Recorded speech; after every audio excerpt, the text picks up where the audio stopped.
기생이 아니라 공생이라는 제목입니다. 지금 전 세계에서 기생충 열풍이 불고 있습니다. 아카데미는 기생충에게 감독상, 또 작품상, 게다가 한국 사람들은 사실 쉽게 받기 힘든 각본상까지 해서 총 4관왕을 수여했는데요. 기생충이 왜 이렇게 국제적으로 극찬을 받을까? 박 사장의 부잣집, 그리고 송강호가 연기한 기택의 반지하, 부잣집과 반지하 엄청 극단화되어 있잖아요. 그러니까 전 세계적으로 이런 양극화, 부의 빈부격차, 이런 시대적 고통이, 현실적인 아픔이 공유되고 있다는 거죠. 우리나라가 지금 주택 문제가 심각합니다. 부동산 값이 미친 듯이 올라서 참 심각합니다. 그러니까 애를 안 낳는다, 출산 대책이 일명이 채 안 된다. 사실 이거는 뿌리가 부동산 투기부터 시작되는 거예요. 젊은이들이 결혼하고 좀 더 집을 원활하게 마련할 수 있다면, 또 직장을 좀 더 원만하게 유지할 수 있다면 왜 결혼 안 하고 애를 안 낳겠습니까? 그래서 저는 좀 정부 당국자들이 딴 데 돈 쓰지 말고 조금 신혼부부, 젊은 신혼부부들에게는 집을 반값에 주든지, 하여튼 아니면 쉬프트처럼 한 20년 좀 저렴하게 살게 해주든지, 이런 좀 극단적인 대책을 줘서 이 부분이 좀 해결돼야 우리 지금 이 사회에 지금 그 세대의 양극화가 우리가 지금 심각하거든요. 해결할 수 있지 않을까 싶습니다. 우리나라가 지금 아직은 기회가 있거든요. 마지막 한 번의 기회가 있는 것 같은데, 영국 런던이나 프랑스 파리, 미국 뉴욕, 아주 메가시티로 유명한 이 도시들은 지금 차고로 쓰이는 가라지 같은 데다가 사람이 한 평, 두 평밖에 안 되는데 그걸 50만 원, 100만 원 주고 살아야 된다는 거예요. 미국에 오죽하면 지금 하도 집값이 커지니까 그냥 자동차, 왜 그거 있잖아요, 레저용 차 다 썩은 거, 그런 데 가서 사는 사람들도 있고, 오죽하면 지금 길거리에서 이 대변을 보는 노숙자들까지 나올 정도로 심각한 사회 문제가 되고 있지 않습니까? 그러니까 우리보다 더 해외에서 여기에 대해서 극찬을 하고 더 뼈저리게 느끼는 거예요. 봉준호 감독이 천재라고 그러는데, 이 기생충이라는 이 작품을 통해서 선과 악을 분명히 말하지 않습니다. 독자들이 해석하도록 여백을 허락하고 있는데요. 흥부와 놀부처럼 선과 악이 분명해야 이 아싸라게 좋아하는 우리 한국 사람들에게는 기생충의 결말이 사실 불편하고 아주 낯설게 느껴집니다. 이 기생충 안 보신 분들은 오늘 제 설교 다 끝난 거예요. 지금 스포해도 되죠? 이 나온 지 한참 됐으니까. 영화 마지막 장면에서 홈판티를 하는데요. 그 과정에서 기택으로 변신한 송강호가 자신의 숙주인 박 사장 이선균을 칼로 살해합니다. 또한 지하에 숨어 살던 진짜 기생충이 있는데요. 가정부의 남편이에요. 근세라는 이름으로 등장하는 이분이 아들 최우식의 머리통을 돌로 내리찍고 딸 박수담을 살해합니다. 가정부도 당연히 죽지요. 이 블랙 코미디로 사람 죽는 장면도 웃음은 나오는데 웃을 수 없는, 소위 말하면 웃고 슬픈 과정, 웃픈 과정으로 만들어내고 있습니다. 영화 끝난 후에 관객들은 그렇게 생각 안 되잖아요. 내가 기택인가 박 사장인가? 나는 기택에 가까운가 박 사장에 가까운가? 보통 사람이 박 사장처럼 IT 기업에서 성공하고 돈 많고 이런 모습이 더 매력이 가잖아요. 나도 박 사장처럼. 죽어버리네? 살해당해요. 기택이 되자니 기택은 매 실패하고 또 무능한 가장이 살인자가 되고, 이런 무능한 기택이 되고 싶은 마음은 또 없단 말이죠. 이 영화는 사실 눈 크게 뜨고 보면 처음부터 끝까지 좀 불편합니다. 박 사장도 기택도 선과 악을 다 가지고 있기 때문이죠. 우리들도 마찬가지입니다. 우리의 어떤 일그러진 자화상처럼 이 영화는 많이 낯설고 불편합니다. 여러분, 기생충을 본 후에 박 사장의 죽음, 얼마나 이게 참 안타까운 죽음이에요. 부인 놔주고 딸 아들 다 놔두고 이렇게 죽어야 되니 얼마나 안타까운 죽음입니까? 열심히 살던 사람이 살해를 당하고 있으니까. 또 기정의 죽음, 또 근세의 죽음, 너무 다 안타깝게 느껴지지 않습니까? 그래서 기생충을 보면서 저는 생명에 대한 묵상이 묵직하게 울리는 것을 느꼈습니다. 기생하면 살생하고 또 공생하면 상생한다. 기생하면 살생하고 공생하면 상생한다. 예수의 공동체는 과연 어떤 공동체일까? 우린 세상에 있잖아요. 교회도 세상에 있습니다. 교회가 요즘 기생충처럼 자꾸 사람들에게 공격을 받는데, 교회가 이 세상의 공생, 더나 상생을 일으키는 공동체로 주님께서 피로 값주고 사신 것을 우리는 믿습니다. 예수님께서 12제자에게도 그래서 세 계명을 주신 거예요. 예수님의 복음 중에 정말 우리에게 뼈저리게 지켜야 되는, 피를 토하듯이 지켜야 되는 복음이 바로 이 말씀이에요. 서로 사랑하라. 그러면 세상이 너희가 내 제자인 줄 알 것이다. 서로 사랑하라. 이 메시지를 12제자에게 먼저 주셨습니다. 그런데 여러분, 예수님의 12제자 중에도 기생충과 같은 존재가 있었죠. 가룟 유다입니다. 가룟 유다가 가룟이 이스카리옷이에요. 그러니까 아마도 이스카리옷이라는 별명, 이것은 유다의 출신지임에 틀림없고요. 또 예수님의 제자 중에 다데오라는 제자가 있습니다. 이 사람도 유다로 불렸어요. 작은 유다. 다대기가 아니고 다데오. 예수님 12제자 중에 다데오가 있나? 이런 분이 있으면 푸른 사랑이 더 열심히 다니셔야 돼. 이 다데오도 유다로 불렸으니까 가룟 유다, 다데오 유다 이렇게 해서 서로 구별하기 위해서 유다란 이름 앞에 자기의 출신지 혹은 별명을 붙였습니다. 당시 사람들에게 유다, 요셉 이런 이름, 요한 이런 이름은 굉장히 한 집 건 한 집 있을 정도로 잘 쓰인 이름이었거든요. 가룟 유다는 유다라는 이름을 통해서 알 수 있듯이 정통 유대인일 가능성이 높습니다. 유다 지파의 정통 유대인. 근데 이 사람이 제자 공동체에서 무슨 일을 했어요? 재무 회계를 담당했어요. 재정부를 맡았어요. 재무 회계. 근데 여러분 이상하지 않습니까? 예수님의 12제자 중에 베드로, 안드레, 야고보, 요한, 빌립, 바돌로메, 도마, 마태, 야고보, 타도 이렇게 하잖아요. 마태가 뭐 했어요? 오늘로 말하면 국세청 출신이에요. 세무 전문가예요. 마태라는 세무 전문가가 있음에도 불구하고 이 제자 공동체의 재무와 세무와 회계를 담당했던 사람이 누구다? 가룟 유다. 그런 가룟 유다가 이 개인적으로 실력과 능력이 어떻다? 탁월했다는 것을 알 수 있어요. 그리고 기장을 한다는 것은, 고대 세계에서 기장을 한다는 것, 장부를 기장한다는 것은요, 글을 알고 숫자를 안다는 것은 굉장히 공부를 좀 했을 것이다 라는 추측이 가능합니다. 아마도 이 사람은 예수님께 인정받았을 겁니다. 또 제자들에게도 존중을 받았을 겁니다. 그러니까 이 재무 회계를 담당해서 제자 공동체의 살림을 맡아서 했겠죠. 근데 언제부터일까요? 가룟 유다가 예수님에 대한 신뢰가 무너지기 시작했습니다. 무엇보다 돈을 쓰는 것이 이게 아까워진 거예요. 성도들이 예수님께 선물하는 것도 분노할 정도로 가룟 유다의 마음속에 아주 그냥 독살맞은 생각들이 떠오른 거예요. 제가 이전 교회에서 작년 제자훈련을 34살에 처음 했는데요. 사실 이 제자훈련 처음 할 때 좀 두렵고 떨리고 낯설어요. 거기는 늘 평가를 하니까 1년 지난 평가에서 점수 매기고 이러니까 조금 낯설었어요.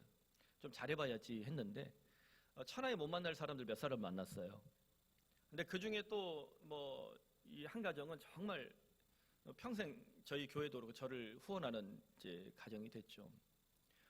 그래서 그 가정이 미국을 가는 이제 기회가 와서 미국을 떠나게 되는데 좀 자기들 이제 고맙다고 잊지 말라고 저한테 선물을 줬어요. 새 거 아니고요. 그 은으로 만든 그 무슨 열쇠고리 같은 거였어요. 핸드폰 고리. 근데 좀 써서 은은 때가 타잖아요. 그래서 쓰다가 저도 잃어버렸는데 고맙다고 주고 갔는데 그게 저는 몰랐던 티파니였던 것 같아요. 최근에 알았어요. 티파니가 비싼지. 서럽스키는 알지 뭐. 근데 그 제자반 중에 만사에 귀찮은 분이 한 분 있었어요. 만사에. 그러니까 빅마우스 만사에. 그분은 처음부터 끝까지 만사에 귀찮은 분이었는데 누가 하면 늘 공격하는 분이었거든요. 근데 이분이 이제 말을 막 이렇게 돌렸나 봐요. 나중에 들어보니까 목사님한테 왜 선물을 하냐. 그런 선물을 하면 버릇 나빠진다. 저 중고받았거든요. 새 것도 아니고 손때 묻은 거. 본인들이 정말 고맙다고. 그러니까 바지 기장 피는 그 기계하고 그거하고 이제 선물을 한 거예요. 바지 기장 피는 거 저희 사무실에 있어요. 우리 교육자를 쓰러 갖다 놨는데요. 그래서 제가 생각해봤어요. 참 사람이 인색하면 저런 걸로도 이렇게 바뀔 수 있구나. 제가 우리 교회 개척하고 신방하면 헌금하지 마라. 교회를 해라. 목사한테 돈 줄 필요 없다. 그 목사한테 굳이 개인적으로 너무 과한 선물 하려고 애쓰지 않아도 된다. 선을 딱 그은 이유가 좀 넉넉한 사람은 잘할 수 있는데 넉넉해도 안 하는 사람이 있지만요. 이 좀 가난한 사람, 어려운 사람들이 그런 제자반에 들어왔을 때 선물을 못하면 어때요? 목사가 그렇게 마음을 먹지 않아도 오해하거나 혹은 자기가 못하는 것 때문에 다른 사람도 발목을 걸 수가 있는 거예요. 여러분, 예수님의 공동체에서도 12제자 중에 가룟 유다가 예수님께 바치는 누군가 선물, 뇌물이 아니고 선물을 아깝게 생각했다니까요. 12명 중에 몇 명? 1명. 120명 중에 10명. 1200명 중에 100명. 예수님 목회 빡셌어요. 그래서 부흥을 안 시켰나 봐요. 이 본문을 보면요, 요한복음 12장 4절에 6절에 제자 중 하나로서 예수를 잡아줄 가룟 유다, 이 향유를 어찌하여 300데나리온에 팔아 가난한 자들에게 주지 아니하였느냐. 지금 말로 하면 한 300만 원 이렇게 생각하시면 돼요. 사실 더 큰 돈이에요. 더 큰 돈. 한 3천만 원 될 수도 있어요. 이렇게 말하면 가난한 자들을 생각함이 아니요 그는 도둑이라 돈꾀를 맞고 거기 넣는 것을 훔쳐갑니다. 요한복음은 마지막에 기록된 성경이다 보니까 신약 성경에서 해석이 많죠. 그래서 가룟 유다가 이미 타락해서 제자 공동체에 뭘 손대고 있었다? 돈꾀를 손대고 있었을 거예요. 뭐 자기가 필요해서 혹은 가족을 위해서 혹은 누군가에게 잘 보이기 위해서 그는 아마 이 돈꾀를 열심히 손댔나 봐요. 그러니까 이 가난한 자라는 이 프레임을 만들어서 예수님이 마치 그 향유를 머리에 혹은 발에 붓는 것이 잘못된 것처럼 이렇게 지금 공격을 하거든요. 가룟 유다를 보면 돈에 붙잡힌 자가 되고 말았던 걸 알 수 있습니다. 그 결과 가룟 유다는 예수님을 은 30 팔아먹죠. 그리고 예수를 죽이는 극단적인 선택을 하게 됩니다. 근데 신약 성경은요, 요한복음은 가룟 유다만 지칭하지만 문제는 가룟 유다만 있지 않다는 거예요. 공관복음서, 특별히 마태복음에는 예수의 제자가 기록한 마태복음에는 제자들의 이 공동 책임을 분명히 고발합니다. 마태복음 26장 8절에 제자들이 보고 분개하여 말했다. 예수님 지금 향유 붓는 거 가지고 제자들이 분개한 거예요. 무슨 의도로 허비하냐? 이것을 비싼 값에 팔아 가난한 자들에게 줄 수 있었겠느냐? 자, 예수님과 뭘 지금 대비해요? 가난한 자. 지금 여기 보면 누가 지금 붓는 사람도 잘못이지만 누구도 잘못이라는 얘기라는 거예요. 예수님도 잘못했다고 공격하는 거예요, 이게 지금. 이게 참 안타까운 일인데요. 이 핵심 뭡니까? 유다뿐만 아니라 제자들도 그때 돈에 붙잡혀서 인색했다는 사실입니다. 제자들은 아직 예수님께서 주신 세 계명을 제대로 이해하지 못하고 있었던 거예요. 요한복음 13장 34절 세 계명을 너희에게 주노니 서로 사랑하라. 내가 너희를 사랑한 것 같이 너희도 서로 사랑하라. 서로 사랑하라는 말씀 앞에 전분맥에 뭐가 있습니까? 중심축이 내가 너희를 사랑한 것처럼. 여기서 나는 누구예요? 분명히 예수님입니다. 서로 사랑하라는 말씀의 중심축은 예수님께 있어야 된다는 거예요. 근데 예수님을 기준으로 서로 사랑하라는 것인데 제자들은 그 중심축에 자기들의 생각을 주장하고 있었습니다. 내 생각에는, 내가 보기에는, 소위 말하는 영어의 관용구죠. In my opinion. 내 눈에 보기에, 내 생각에는, 이렇게 결론 내리면 굉장히 복잡해지는 거예요. 여러분, 내가 주어가 된 사람은 기생충의 비극을 가져올 수밖에 없습니다. 왜 그래요? 편가르기를 하기 때문입니다. 내 편, 네 편, 우리 편. 지금 이 한반도의 제일 큰 문제가 뭐예요? 편가르기죠. 한국 교회가 예수의 복음을 제대로 가지고 있다면 편가르기 해서는 안 됩니다. 보수적인 교회가 옳다, 진보적인 교회가 옳다, 이렇게 편가르기 할 필요 없어요. 자기의 정체성이에요. 캐릭터예요. 특징이에요. 여러분, 제가 가르마를 왼쪽에서 오른쪽으로 탑니다. 남자는 보통 어떻게 타요? 오른쪽에서 왼쪽으로 탄대요. 근데 저는 아무리 타도 왼쪽에서 오른쪽이 더 잘 넘어가요. 그래서 이렇게 타요. 이걸 편가르기 한다 하면 안 되는 거예요. 제가 10대 시절에 정말 예쁘게 생겼었어요. 지금 이렇게 망가졌지만. 묻지 마요. 이 교회 개척하고 내 얼굴이 이렇게 된 거예요, 내가.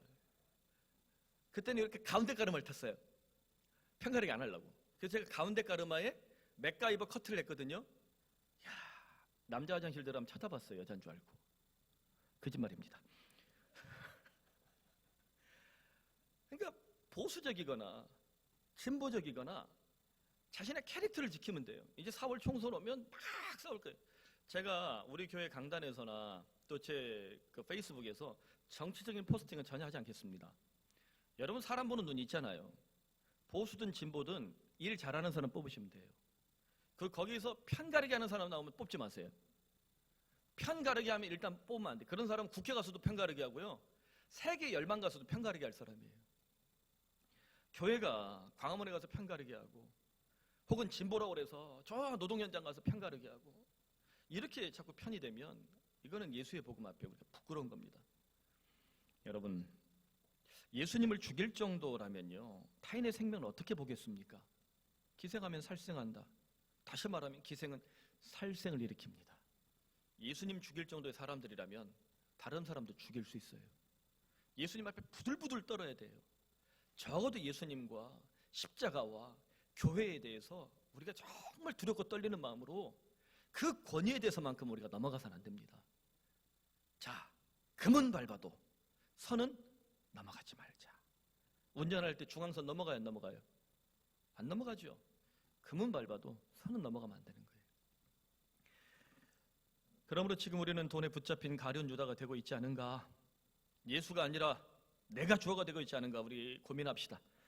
영국의 대문호, 또 회심한 기독교인으로 유명한 C.S. 루이스가 우리에게 참 유익한 작품들을 많이 남겼는데 그가 남긴 묵직한 명언 중에 하나를 우리 함께 봅시다.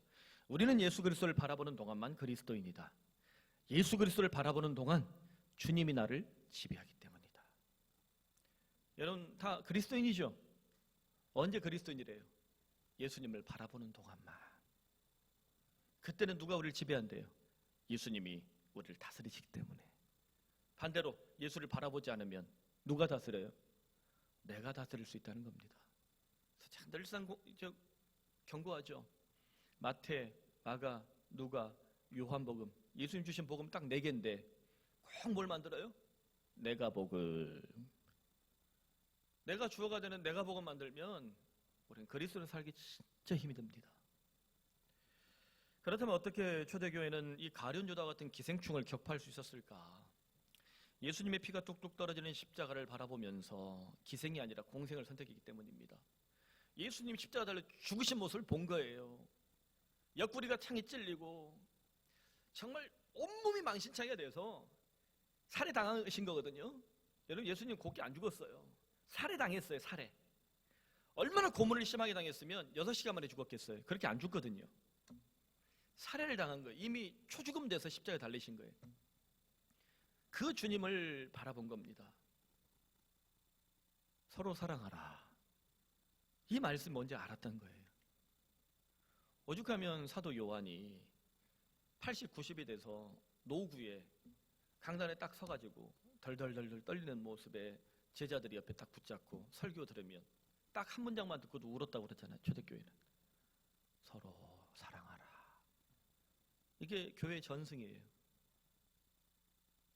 곧 죽음을 앞둔 늙은 사도가 예수의 말씀 한마디 서로 사랑하라. 이 한마디에 성도들이 울었다는 거예요. 우리 교인 보서 아무도 안 울잖아요. 제가 요한이 아니라 우리에게 너무 이것이 그냥 관용구가 된 것처럼 그렇지 않은 거죠. 피 묻은 십자가를 바라본 성도들이 이걸 삶의 언어로 풀어낸 것이 바로 사도행전에 기록되어 있습니다. 그냥 관용적 언어가 아니라 박교된 말이 아니라 삶의 언어로 삶 속에서 풀어낸 내용이 바로 이거예요. 그래서 사도행전은 바로 그 사람들을 두고 믿는 사람이라 부르는데요. 사도행전 2장 44절 45절 다 읽어봅시다. 시작. 믿는 사람이 다 함께 있어 모든 물건을 서로 통용하고 또 재산과 소유를 팔아 각 사람 필요를 따라 나눠주었다. 믿는 사람. 여러분 예수 믿습니까? 안 믿습니까? 믿지요? 믿는 사람이에요. 원래 그리스도인이라는 표현이 사도행전 후반부에 나옵니다. 그래서 사도행전이 예수 믿는 사람들을 성도 혹은 그리스도인이라 표현하기 전에 처음 표현한 것이 바로 피스티오라는 이 믿는다라는 단어를 통해서 믿는 사람이라 표현한 거예요. 그래서 우리는요 그리스도인의 이름도 갖고 있지만 사도행전적인 표현으로 하면 최초의 언어는 뭐예요? 예수 믿는 우리는 뭐라 부르면 돼요? 믿는 사람. 우리 진짜 잘 믿는 사람 되길 바랍니다. 믿는 사람이래. 그 믿는 사람이 어떤 공동체를 세운다고 그래요? 기생이 아니라 공생하는 공동체잖아요. 다 함께 살아가고 모든 물건을 서로 통용하고 재산과 소유를 팔아서 공동 소유하고 있어요. 다음 주부터 교회 안 나오겠네. 초대교회는 지금 자기 재산을 다 팔아서 공동 소유하고 있다니까요. 언뜻 보면 이거 좌빨의 공산주의 아닙니까? 요즘 이렇게 하자 그러면 아무도 교회 안 나올 거예요. 초대교회는 요즘 극우 기독교한테 걸리면요 광화문에서 빨갱이라 맞아 죽었을 거예요. 근데 여러분, 초대교회 스타일 이 보편적인 게 아닙니다. 특수한 거예요.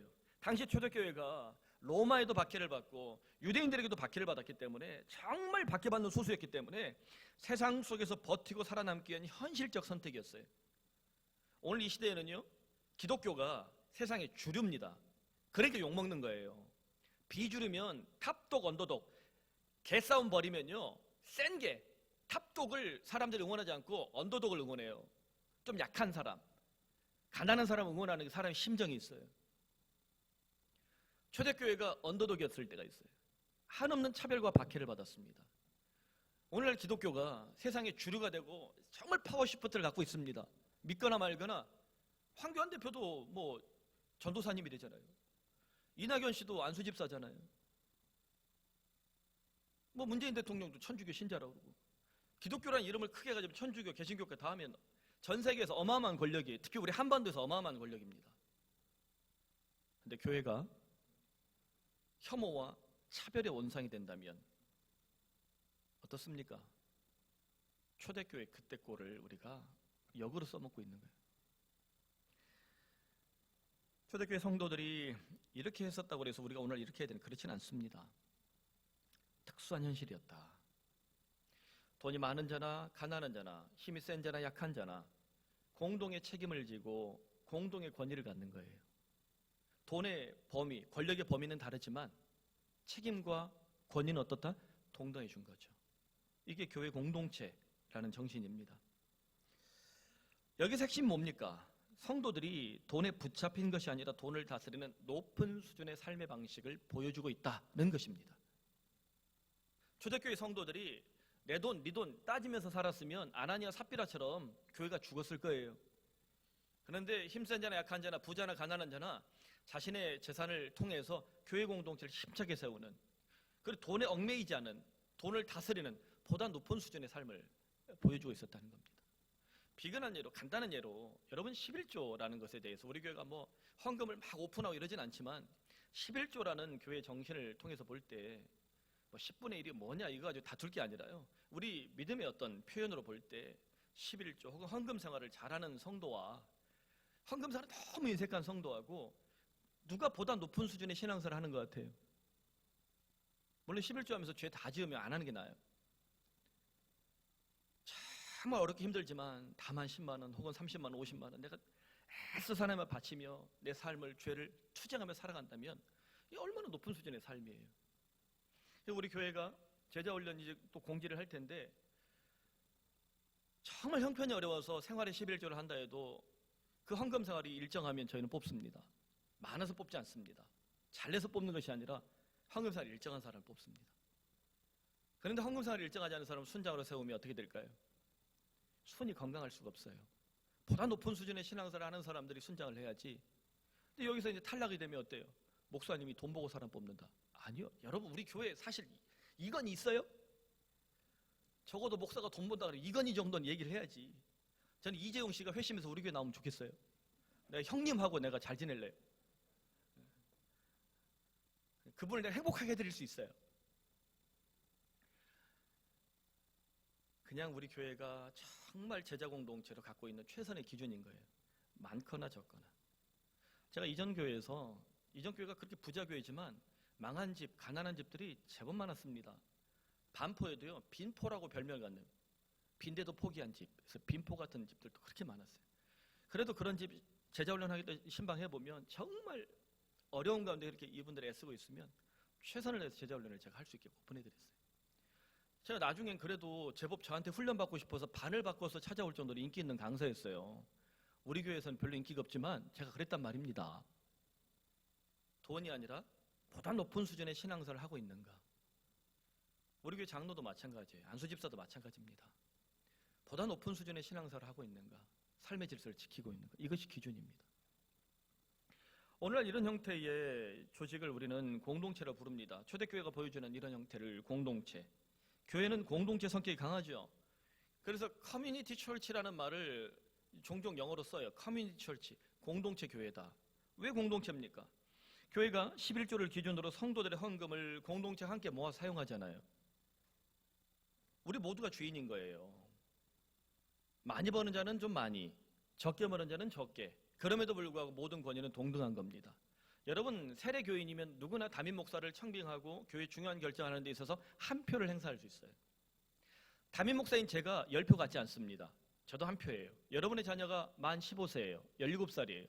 어려 보이지만 그 아이도 세례 교인이라면 어때요? 우리가 동등한 책임을 갖고 권위를 가진 한 표입니다. 이게 장로교의 체계예요. 왜 그럴까요? 이런 과정을 통해서 우리는 공동체 정치를 훈련하는 겁니다. 이걸 가지고 몇 표를 모아야 되겠다. 누가 패거리 정치하고. 그래서 저희가 장로 뽑을 때 피켓 들고 시위하고 뭐 선거운동 이게 전혀 안 하는 거예요. 그렇게 하면 떨어질 분들이 제가 보기엔 과반수입니다. 떨어지면 교회 시험거리 될 사람들이 과반수입니다. 그렇게 안 해도 교회 시험거리 만드는 사람들이 있는데, 이 공동체라는 것은 조금 모자라도 부족해도 우리가 세워가는 거예요. 이게 공동체죠. 여러분, 교회 모든 재산을 총유재산이라고 헌법에서 말합니다. 교회 헌법은 교회 모든 재산을 총유재산, 뭐예요? 우리 모두의 자산이라는 거예요. 목사들이 큰 교회 만들어 놓고 자식한테 물려주지 못해서 안달복달하는 게 왜 그래요? 교회가 사유화된 거예요. 불법입니다. 장로들이 혹은 일단의 성도들이 이 교회를 다 그냥 자기 것인 양 만들려고 교회를 소유하고, 목사가 교인들 다 쫓아내서 건물이 땅에 다 먹으려고 쌈박질하고, 다 불법입니다. 교회 법은 뭡니까? 강대상 하나, 이거 우리 장모님이 사준 거거든요. 저 개척할 때 350만 원. 근데 제 거 아니에요. 교회 들어온 이상 누구 거예요? 다 우리 모두의 자산, 총유 재산이에요. 여러분, 이 정신을 지켜내길 바래요. 이게 바로 공동체 정신인 거예요. 여러분, 이와 같은 공동체 정신을 제대로 지킬 때 기생을 격파하고 공생을 일으키는 힘을 우리가 만들 수 있습니다. 초대교회 120명은요 믿는 자답게 공생하는 공동체를 세웠습니다. 기생은 누군가를 죽이게 만들지만 공생은 어떻습니까? 공생하면 상생한다. 자, 사도행전 2장 46절 47절, 이 말씀이 사실 초대교회의 굉장히 중요한 말씀이에요. 많은 목사님들이 초대교회로 돌아가자 그러는데, 사실 초대교회가 여러분 그렇게 거룩하고 깨끗했습니까? 초대교회 스토리를 사도 바울의 서신서를 통해 보면, 특히 고린도 교회 같은 데는요 그렇게 타락할 수가 없어요. 아버지의 첩과 아들이 통간을 하는 이런 죄까지 벌이고 있잖아요. 얼마나 더럽고 타락했어요. 초대교회도 타락했어요. 죄가 많았어요. 교회는 시대의 영향을 받기 때문에 종종 죄를 범합니다. 그럼에도 불구하고 초대교회로 돌아가자 할 때는 이 말씀이에요. 사도행전 2장 46절 47절 반드시 암송하고 우리 지켜야 될 말씀입니다. 한번 다 같이 읽어봅시다. 시작. 날마다 마음을 같이하여 성전에 모이기를 힘쓰고 집에서 떡을 떼며 기쁨과 순전한 마음으로 음식을 먹고 하나님을 찬미하며 또 온 백성의 칭송을 받으니 주께서 구원받는 사람을 날마다 더하게 하시니라. 날마다 마음을 같이하여 성전에 모이기를 힘쓰고, 교회 생활이에요. 집에서 떡을 떼며 기쁨과 순전한 마음으로 음식을 먹고, 가정생활이에요. 성찬식을 말합니다. 가정생활. 하나님을 찬미하며 또 온 백성의 칭송을 받으니 사회생활이에요. 자, 제자훈련의 3원칙은 교회생활, 가정생활, 사회생활 단디하자, 똑바로 하자, 이거예요. 제자훈련 받으면 세 가지 잘하자는 거예요. 바로 그때 어떻게 된다? 주께서 구원받는 사람을 날마다 더하게 하시니라. 할렐루야. 여러분, 제가 우리 교회 개척하고 사실 뭐 이전 교회 사람을 데려오거나 그러지 못했어요. 교회 개척하는 걸 반대해서 어렵게 개척을 했습니다. 맨땅 헤딩하고 어렵게 개척을 했어요. 그때 주일학교 딱 2명 있었다니까요. 우리 아들, 딸. 근데 지금 300여 명의 교인들이 모이는 건실한 공동체 됐죠. 여러분, 이게 제가 잘해서, 제가 무슨 설교를 엄청 제가 설교 잘했으면 지금 5,000명 모였겠죠. 제가 어마어마하게 능력이 있어서 뭐 목사 혼자 힘으로 이 교회를 다 일으켰습니까? 저는 이만큼도 그렇게 생각하지 않습니다. 근데 여러분이 너무 무시하면 제가 좀 서운하게 하죠. 주께서 세우신 거예요. 저는 다만 강단을 지킬 뿐입니다. 저 10년 했는데요, 앞으로 한 15년 정도만 더 뛰면 저 은퇴할 거예요. 그 안에 은퇴 준비해야 돼요. 그러면 15년이 남았어, 또 속으로 그러지 마시고. 그럼 그 안에 제가 은퇴 준비하고 은퇴할 준비를 해야 돼요. 그때까지 강단만 잘 지키면 주께서 구원받는 사람을 날마다 더하게 하실 줄로 저는 믿습니다. 여러분들 같이, 우리 교인들 같이 성숙한 성도들이 모여 있잖아요. 교회는 주님이 세우십니다. 교회가 공동체가 되면요, 공생하는 공동체가 되면 주께서 그 교회를 굳세게 세우시고 교회에 복을 주시면 여러분의 가정에도 복을 주실 줄로 믿으시길 바랍니다. 가정에 복을 주시면 여러분 사회생활에도 주님께서 길을 열어주실 줄로 믿으시길 바랍니다. 그러므로 사랑하는 성도 여러분, 초대교회 120명은 공생을 통해 상생의 복음을 보여줍니다. 자기들만 구원받는 이기적인 공동체가 아니라 온 백성을 감동시키고 구원받는 사람이 되도록 이끌고 있다는 말이에요. 넬슨 만델라 대통령에 대해서 우리는 잘 압니다. 남아공의 인종차별 정책 때문에 그는 한평생을 거의 감옥살이를 했어요. 아파르테이트, 혐오, 차별의 정책이, 백인은 우월하고 흑인은 후져 빠졌다는 거예요. 흑인을 개돼지처럼 보는 거죠. 우리 한반도에도 아파르테이트 같은 그런 잘못된 기질들이 있어요. 우리가 좀 혐오, 차별에 좀 능숙하잖아요. 미국 사람 오면 어때요? 좋아하고, 동남아 오면 어때요? 무시하고. 이게 잘못된 거예요. 아파르테이트예요, 우리도. 넬슨 만델라가 46세부터 73세까지 무려 27년 옥살이를 했어요. 얼마나 분노가 많았겠어요. 미운 놈들 얼마나 많았겠습니까? 그런데 이분이, 만델라가 감옥을 나오면서 선언을 했습니다. 감옥문을 나선 이후에도 계속 그들을 증오한다면 나는 여전히 감옥에 갇혀 있는 것이다. 자유롭고 싶었기에 나는 증오를 내려놓았다. 나는 노력하는 노인이다. 나는 노력하는 죄인이다. 그가 믿는 하나님 앞에서 기도하며 그는 자신의 감옥에 갇혀 있었던 사람들을 풀어줬어요. 여러분, 왜 괴롭고 힘이 듭니까? 내 마음이 감옥이 돼 있으니까 그런 거예요. 미운 사람, 용서하기 힘든 사람, 이 안에 꽁꽁 가둬놓고서 맨날 바라보니까 기분만 나쁘고, 이렇게 눈 오는 날에도 그냥 이 새끼들을 죽여버려야지. 에? 가만두면 안 되지만, 내가 어떻게 했는데 지가 막. 이러면 여러분 평생 여기서 독극물이 나와서 신종 코로나 바이러스 19가 아니라 2000이나 2000 죽을 수밖에 없어요. 우리 감옥을 여러분 파옥하시기 바랍니다. 내 이 속에 있는, 이 묻혀 있는 감옥을 여러분 파옥하시기 바랍니다. 제가 이 속에 감옥이 있을까요, 없을까요? 나는 날마다 파옥하노라. 저도 날마다 파옥해요. 파옥하니까 설교가 좋아지더라고요. 이후 넬슨 만델라가 백인 흑인의 지지를 받아서 남아공 대통령이 되는데, 오랜 세월 해묵은 백인과 흑인의 이 차별, 분열, 증오를 해결합니다. 정말 역사적인 지도자가 됐죠. 이처럼 믿는 사람은 기생이 아니라 공생과 상생을 일으키는 선한 능력이 있음을 확신합니다. 그러므로 지금 우리는 세상 속에서 공생과 상생을 일으키는 교회를 세우고 있습니까?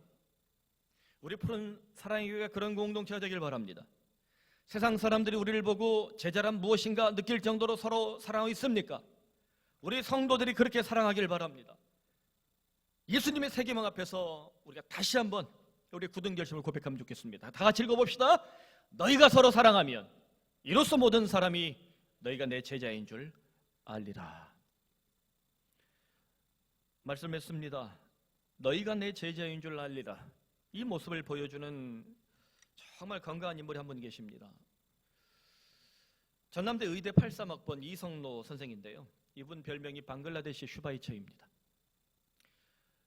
여러분, 이분이 키가 153cm래요. 그 의사는 보통 군의관 오거든요. 저희가 3군 상관학교 훈련 받으면 군의관, 또 군승, 또 군신, 군목, 이 특수장교들을 같이 훈련을 받는 기회가 좀 있어요, 기간이. 그러니까 군의관들도 3년을 하거든요. 근데 키가 작아서 면제를 받은 거예요. 아, 나이스. 보통 사람 같으면 3년 그 군의관 가서 돈 못 벌 거 의사 생활하면 얼마나 벌겠어요? 아, 잘 됐다. 성공하고 돈 좀 벌어봐야지. 이렇게 생각이 쉬운데 이분이 마음에 양심이 찔린 거예요. 이게 전남대 내비게이터 선교회 출신입니다. 내비게이터가 제자훈련 잘 시키기로 유명합니다. 오카노 목사님의 제자훈련에 이 뿌리 중에 하나가 내비게이터 선교회입니다. 그래서 제자훈련에 아주 강점이 있거든요. 그래서 이분이 마음에 굳은 결심을 한 거예요. 남들 군생활 하는 만큼 내가 의미 있는 의료봉사 해보자 하고 결심하고 3년 생각했겠죠. 군생활 3년이니까. 그래서 1994년 아내와 함께 방글라데시에 도착했어요. 이 아내도 대단하죠. 방글라데시는 좋아도 방글라데시는 가기 싫을 것 같은데, 이성노 선생이 한국 기독교 해외 의료 선교회라고 콤스라는 단체가 이 1992년 설립한 코람톨라 병원에 부임을 했습니다. 3년 있을 거라 생각 왔는데 26년 동안, 그리고 앞으로도 죽을 때까지 아마 거기 있을 것 같아요. 자녀들 두고 학교를 다 마치고 방글라데시의 인물이 되고 있어요. 이분이 26년 동안 사역하면서 이렇게 고백을 합니다. 내가 방글라데시에서 가난한 사람들을 치료한 것처럼 보이지만 사실은 그들 덕분에 내 인생을 고쳤습니다. 사람들을 고치면서, 그 가난한 사람들을 치료하면서 자기 인생을 고쳤다는 거예요. 여러분 어떻습니까? 우리의 은사, 내 직업, 능력 이렇게 사용할 수 있지 않을까요? 이성노 선생이 정말 어려운 사람들을 최선을 다하지만 이성노 선생 부부는 공짜 구제는 하지 않는다는 원칙을 세웠답니다. 이건 현실적인 교훈이었대요. 장학금은 49%만 지원하고 생활 지원비를 해줘야 될 때도 그 수준에서 결정을 한다는 거예요. 왜 그랬냐고 기자가 물어보니까 이렇게 말을 합니다. 100%를 다 주면 그 가치가 훼손됩니다. 51%는 스스로 마련해 보라는 거예요. 그렇게 마련하고 모자라면 또 지원해 주겠죠. 무차별적으로 평등하게 도와주니까 결과가 좋지 않다는 거 그 자리에서 배웠다는 그 나라에서. 예를 들어 릭샤를 사서, 릭샤가 인력거거든요. 동남아 여행 가면 인력거 타는 거 있죠. 한 10불 20불 할 거예요. 그걸 사서 10개월 동안 나눠 갚으면 된다라고 이제 사서 줬더니 빈민들이 대여줬더니 어떻게 됐느냐, 대부분 팔아먹거나 잃어버리거나 10명 중에 1명만 성공하더라는 거예요. 우리나라도 너무 공짜로 많은 걸 주면요 이렇게 돼요. 그래서 일을 안 하려고 그러잖아요. 일하면 공짜로 돈 못 받는다고. 이게 지금 많은 부분 고민을 좀 해야 되는데요. 자립하려면 삶의 태도를 바꿔야 한다. 가난한 사람 좀처럼 달라지지 않더라. 어디까지 도와줘야 하고 언제는 도움을 안 줘야 하는지 지금도 늘 고민하고 있다. 자, 우리 교회도 그래서 이 구제헌금, 우리가 구제 사역들을 종종 하는데 개인적으로 웬만하면 하지 말고 교회를 하라는 것이 그래서 그렇습니다. 교회 장로님들이 잘 고민해서 꼭 필요한 자리에 전달되도록. 너무 개인적으로 하니까 이게 나중에 중구난방이 되더라고요. 여러분들 이성노 선생 이 모습을 보면서 뭘 배울 수 있습니까? 방글라데시의 빈민들을 기생충을 만들지 않겠다는 거예요. 하루 1달러 갖고 먹고 사는 사람들이 그렇게 많지만 그렇게 하지 않고 이 사람들에게 공생을 가르쳐주는 거예요.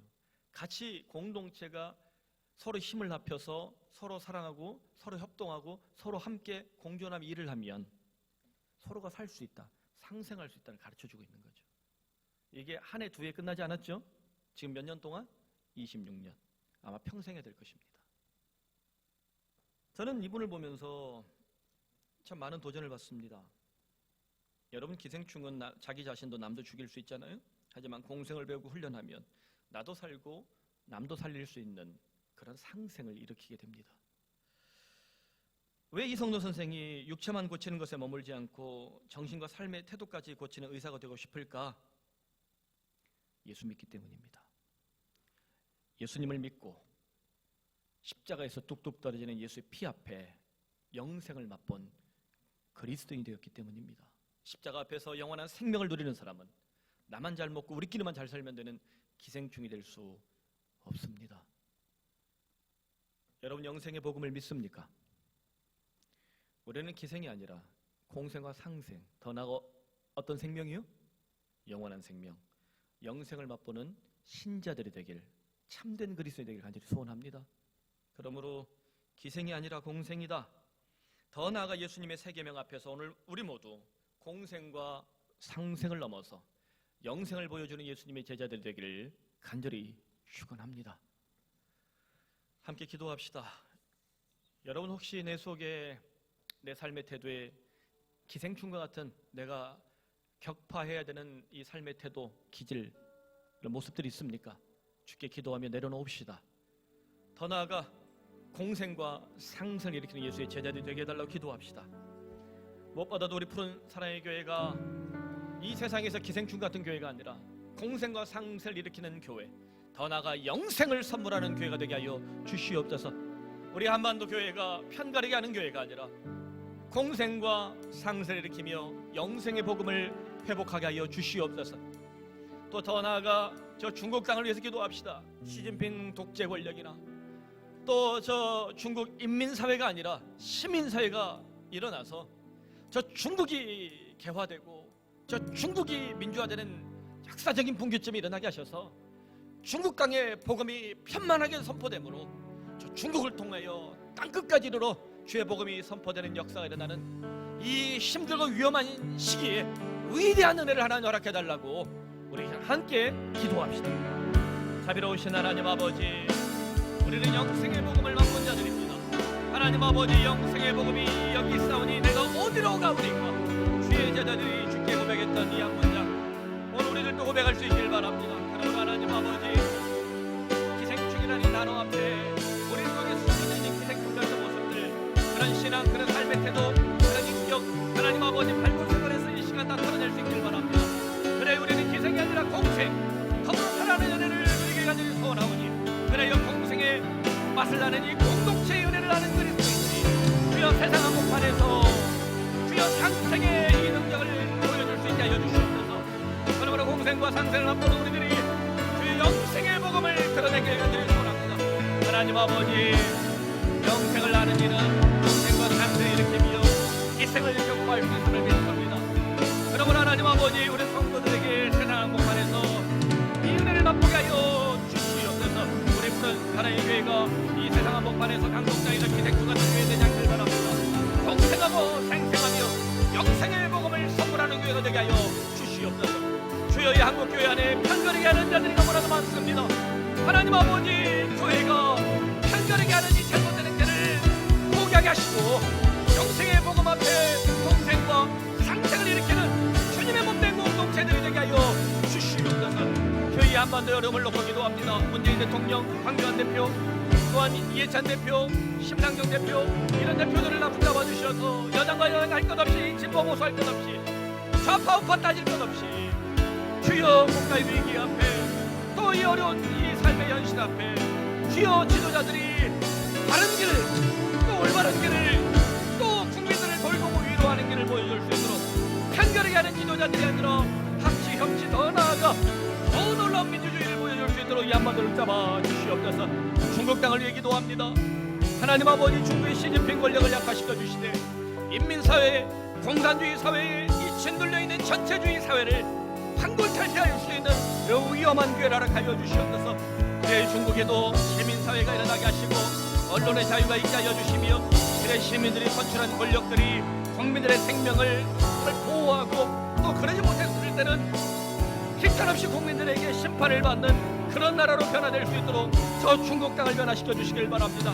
그래, 중국이 복음화되어 땅끝까지 이르러 주의 증인들이 주의 열방의 끝까지 주의 복음을 증거하는 하나님 아버지 대사의 부흥기가 주님 역사적인 또 이 전 세계에 날 수 있도록 주여 은혜를 베풀어 주시옵소서.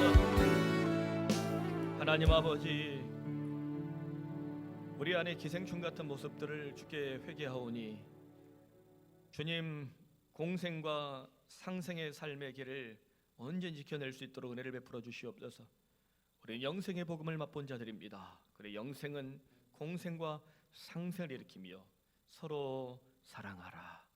주의 말씀을 온전히, 예수 그리스도의 세계명을 온전히 지켜낼 수 있을 줄로 믿습니다. 이 세계명을 지키는 자들에게 하나님 아버지, 교회 생활, 사회 생활, 가정 생활에 우리 주님께서 베풀어 주시는 참된 복을 누리게 하여 주시옵소서. 이 나라를 위하여, 또 교회를 위하여, 또 중국 땅을 위하여 기도합니다. 하나님 아버지, 이 위험한 때에 위대한 기회를 우리에게 허락하여 주시옵소서. 주께 드려지는 모든 예배와 찬양을 받아주시며, 하나님, 삶을 쪼개서 삶의 조각을 헌상합니다. 주님, 그 기도와 헌금을 흠양하셔서 주님께서 기뻐하시는 곳에 푸른 사랑의 교회가 공동체답게 온전히 쓰임받을 수 있도록 은혜를 베풀어 주시옵소서. 하나님, 삶의 감사의 기도 제목을 올려드립니다. 공부할 수 있는 길, 또 항상 감사하며 살아갈 수 있는 은혜, 주께서 주신 기업에 은혜를 주셔서 감사합니다. 우리 성도들의 삶의 고백이 주님 하나도 땅에 떨어지지 않고 30배, 60배, 100배로 돌아오도록 은혜를 베풀어 주시옵소서. 예수님의 이름으로 기도드립니다. 아멘. 오직 주의 사랑에 매여라는 잔잔한 찬양입니다. 고영원 형제는 가스펠을 참 잘 쓰는 찬양 사역자죠. 가사가 우리에게 녹아내려서 우리의 삶에도 이와 같은 은혜가 있길 바랍니다.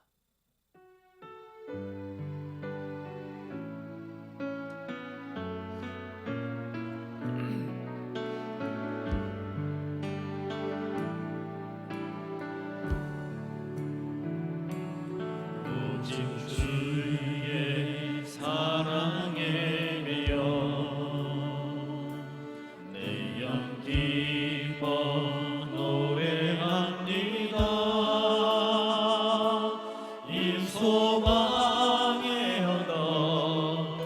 기쁨의 땅에서 주께 사랑 드립니다. 오직 주의 임재 안에 갇혀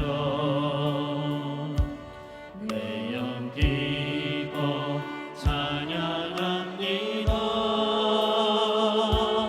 이 소명의 언덕 거룩한 땅에서 주께 경배드립니다. 주께서 주신 모든 은혜 나는 말할 수 없네. 내 영혼 즐거이 주 따르렵니다. 주께 상 드립니다. 다시 한번 오직 주의 사랑에 매여 내 영 기뻐 노래합니다. 이 소망의 언덕 기쁨의 땅에서 주께 사랑 드립니다. 우리 모두 일어나셔서 오직 주의 임재 안에 갇혀 내 영 기뻐 찬양합니다. 이 소명의 언덕 거룩한 땅에서 주께 경배드립니다. 주께서 주신 모든 은혜 나는 말할 수 없네.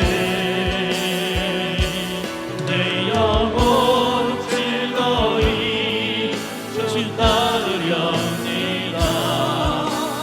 주께 내 삶 드립니다.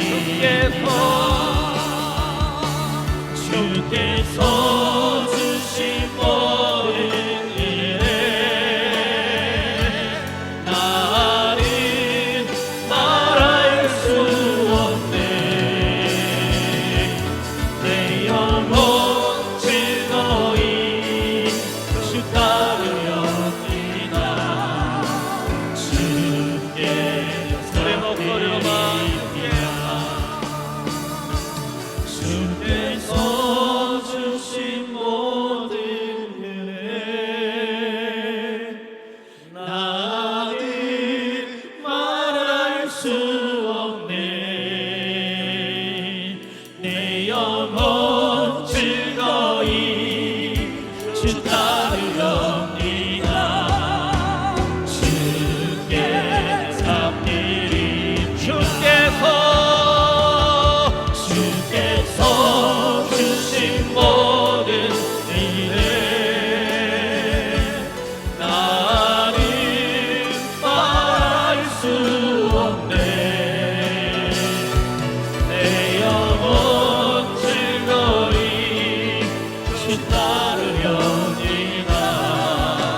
주께 내 삶 드립니다.